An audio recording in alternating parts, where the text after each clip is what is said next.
Isle of Wight Volunteer Stories is a podcast brought to you by the Isle of Wight Volunteer Centre, celebrating the wonderful contribution that volunteers make to island life. We'll be hearing about the different roles and activities that people do, what they get out of it, and what motivates them to start in the first place. Volunteers share some of the highs and lows of their lives, talk about the skills that they learn and the connections that they make on their volunteer journey. We hope this podcast will give you an insight into a world you may not be familiar with, will demonstrate that volunteers come from all walks of life, and perhaps it will inspire you to start your own volunteer story.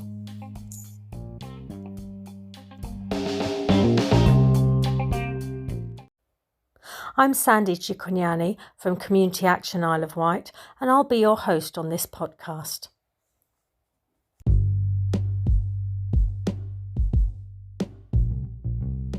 If you would like to find out more about how to volunteer, or if you're an organisation looking for volunteers on the Isle of Wight, please go to our website www.iwvolunteer.org or email us on volunteer@actioniw.org.uk.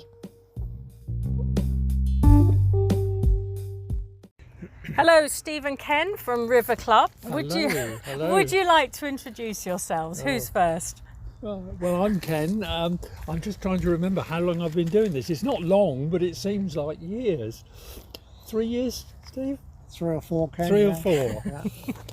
I do it for my health. It's very good for me. It's very healthy. You get outdoors and... Can we just tell our listeners what it is you do? Well, unfortunately, it's... I was a bit conflicted when I was told about this, because there's this beautiful plant that you see on the rivers.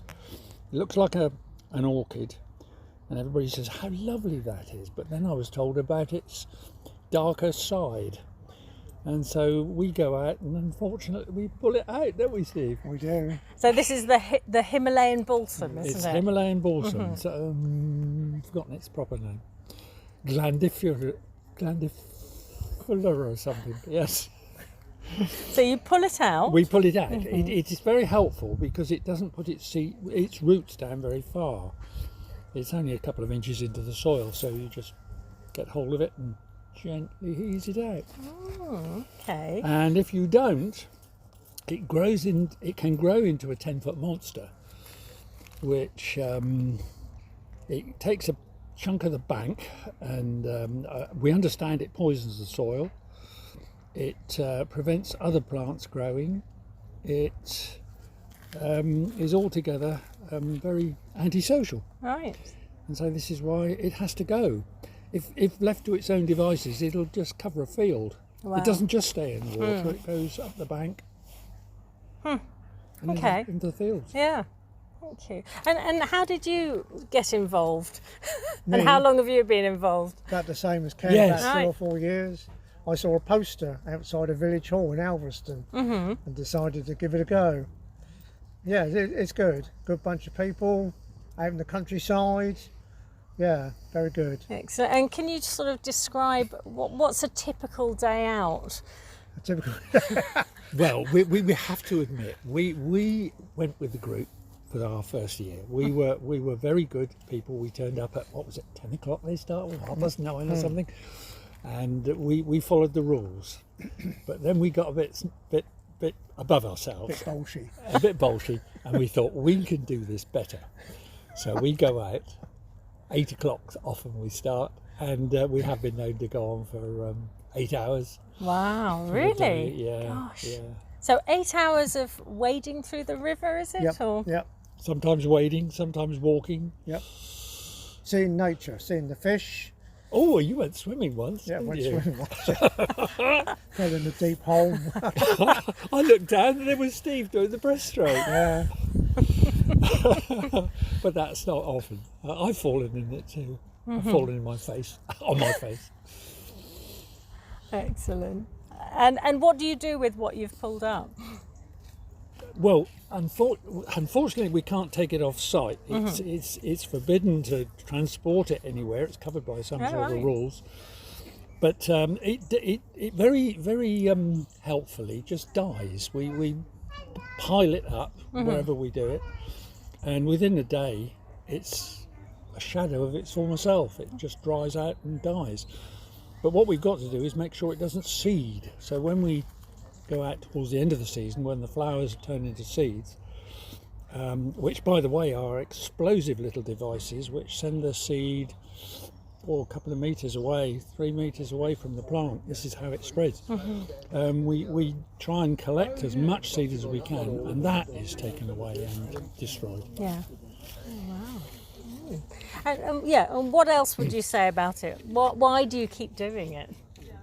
It's fun. It's the company stuff, isn't it? That and the sense of achievement at the end of the day. Yeah. I hear you're doing quite well in your part of the river. Well, we hope so. Yeah. Yeah, we have this theory. You start at the top and work down, and the plant does in fact throw its seed upstream, but if we start at the top and keep working down, and we've done that 3 times this season, we specialise in what is called the Wroxall stream. It starts in Wroxall and it comes down and joins the Eastern Yar, which is the main river over this side. It joins it out in Arraton. And we've walked this 3 times this year, which has been a very busy year. The conditions have been just right for the plant, unfortunately, or unfortunately for the plant, because we've killed everyone we've seen, and unfortunately it's not doing so well. We're hoping next year when we go back there's going to be a lot less of it. Yeah, so you're hoping to go back next year then? If we're spared, as we say. That's what Ken always says.